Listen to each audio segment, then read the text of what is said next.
As we idled, stunned and silent, in front of Dory Dilson's sign, Susan's parents came and retrieved her from Mr. McShane's car.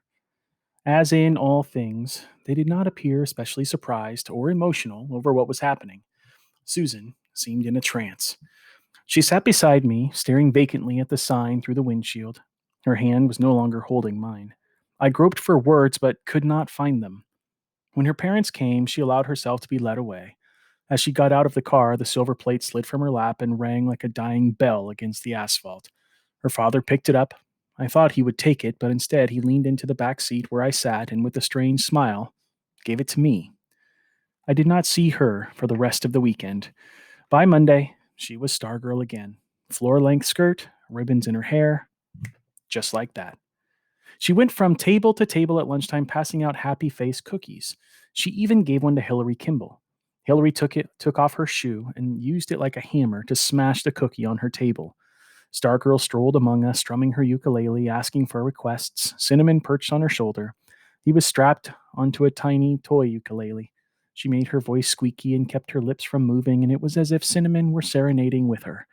Dory Dilson, bless her, stood and applauded. She was the only one. I was too stunned to join her, and too cowardly, and angry, and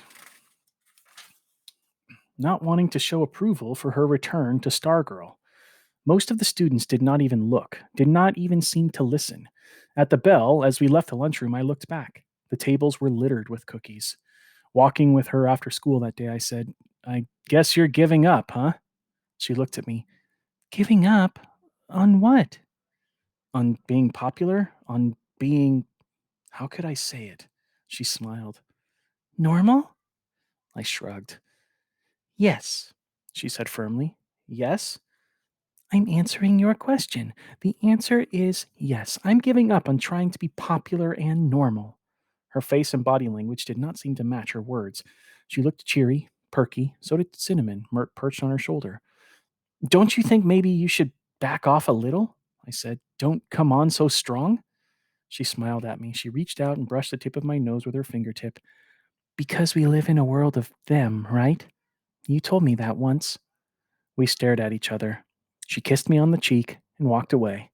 She turned and said, "I know you're not going to ask me to the Ocotillo ball.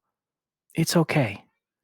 She gave me her smile of infinite kindness and understanding, the smile I had seen her aim at so many other needy souls, and in that moment I hated her.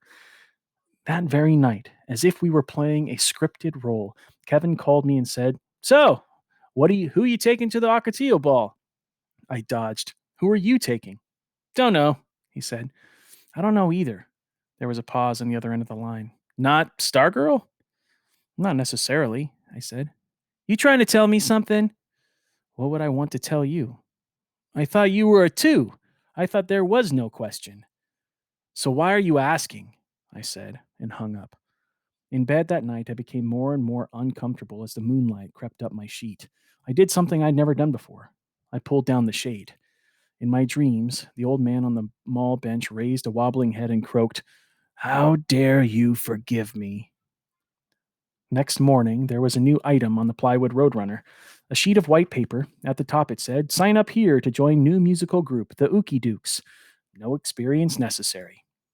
There were two numbered columns for names, 40 in all. By the end of the day, all 40 were filled in, with names such as Minnie Mouse and Darth Vader and the Swamp Thing. The principal's name was there too, and Wayne Parr, and Dory Dilson. "Did you see?" said Kevin. "Somebody wrote in Parr's name."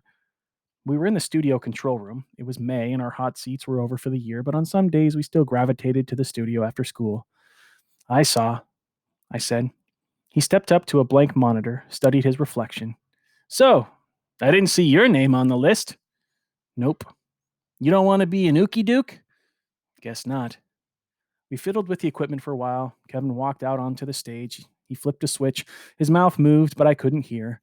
I held the soft pad of a headphone against my ear. His voice seemed to come from another world. "She's turning goofy again, isn't she? Worse than ever." I stared at him through the glass. I put down the headphone and walked out. I understood what he was doing. He had decided that it was now okay to say bad things about Stargirl. Permission to do so must have come from my behavior. Apparently, the first to read me was Stargirl herself. I still felt the sting from her remark about the Ocotillo ball. Was I that obvious? Classrooms, hallways, courtyard, lunchroom. Everywhere I went, I heard her disparaged, mocked, slurred.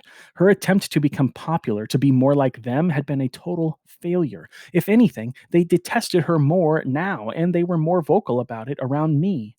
Or was I just listening better? She and Dory Dilson, the only Yuki Dukes, did a duet in the courtyard one day after school. Stargirl strummed the ukulele and they both sang Blue Hawaii. Clearly, they had been practicing. They were very good. They were also very ignored. By the end of the song, they were the only two left in the courtyard. Next day, they were there again. This time, they wore sombreros. They sang Mexican songs. Silito lindo, vaya con Dios, my darling. I stayed inside the school. I was afraid to walk on past them as if they weren't there. I was equally afraid to stand and listen. I peeked out from a window. Stargirl was doing her best imitation of a flamenco. The click of castanets came through the window pane. Students walked past, most of them not even glancing her way. I saw Wayne Parr and Hillary Kimball go past, Hillary laughing out loud, and Kevin and the basketball guys. I realized now that the shunning would never end, and I knew what I should do. I should go out there and stand in front of them and applaud. I should show Stargirl and the world that I wasn't like the rest of them, that I appreciated her, that I celebrated her and her insistence on being herself. But I stayed inside. I waited until the last of the students had left the courtyard, and Stargirl and Dory were performing for no one. To my surprise, they went on and on. It was too painful to watch. I left school by another door.